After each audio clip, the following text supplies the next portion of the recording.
The two standards.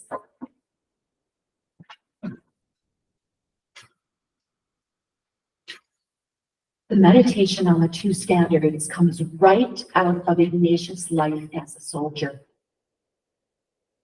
These are Renaissance standards. They're flags or banners, which would be carried into battle.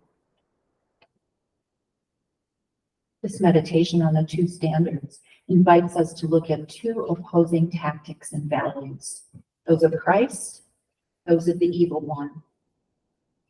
It's literally a confrontation between good and evil. However, Jesuit priest George Aschenbrenner says in his book, Stretched for Greater Glory, that the grace asked for here is not to choose Jesus over Satan, because for us, as followers of Christ, we've already made that choice. The grace for which we ask here is an awareness of what this choice will involve for us. So this meditation, as you pray in the coming weeks, involves three things. Looking deeply at the ways we may be lured by the evil one's tactics. We can be seduced in subtle ways. 2, surrender our wills to God, who loves us and calls us daughter.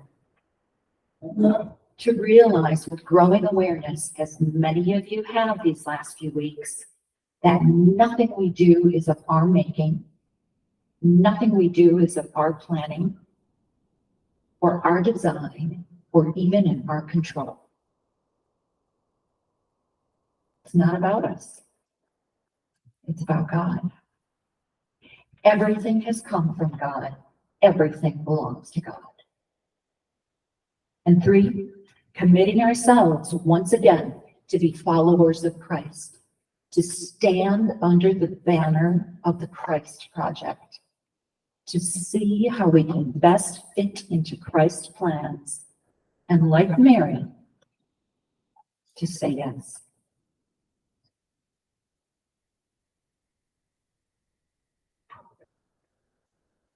As we think about the call of Christ, our role as disciple, and what banner we stand under, I invite you to listen to this next meditative exercise. Feel free to use your journals throughout. This meditation is taken from the New Spiritual Exercises in the spirit of Pierre Teilhard de Chardin. De Chardin was a French Jesuit priest. He was also a scientist and theologian, philosopher and teacher.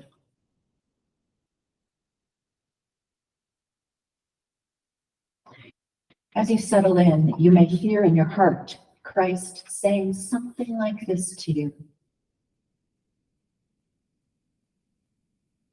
If you wish to follow me, to live and work under my standard, here is what I will look for from you.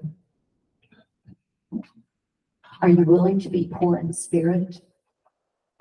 To realize how much more you need to grow in realizing who you are to become? Are you willing to mourn and deal with loss and failure in your life and comfort those who are grieving? Are you willing to be gentle and docile? Or you may be required to show compassion to the lost and forgotten, to the poor and the sick. Are you willing to be merciful and forgiving to yourself and to others? Are you willing to be open and pure in heart?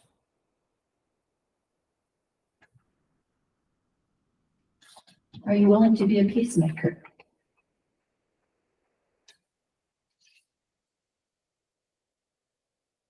Because I'm looking for women who hunger and thirst for honesty and truth, and who will stand against injustice.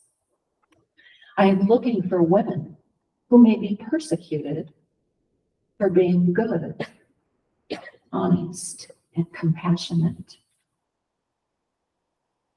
I am looking for women who will be proactive and creative, salt of the earth. I am looking for women to be a lamp for the world, letting my light shine through them. Can you be these things for me? Can you believe that I am always with you, even in the darkest moments?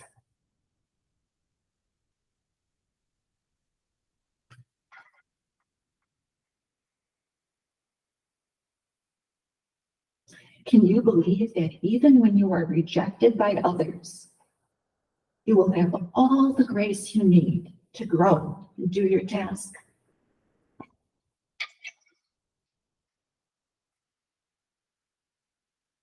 So with the top left, Harriet Tubman, American abolitionist and social activist.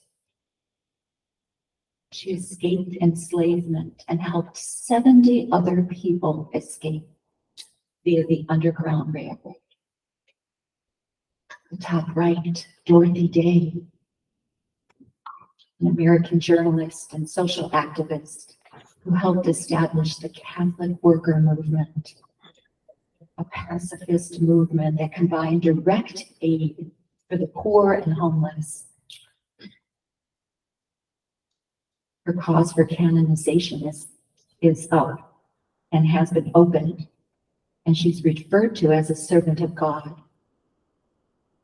The bottom left, Malala Yousafzai, a Pakistani female education activist and the world's youngest Nobel Prize winner.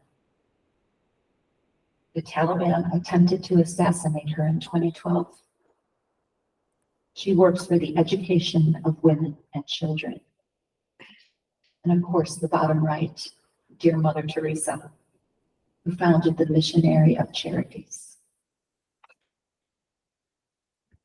These are the things you might want to pray with in the next few weeks.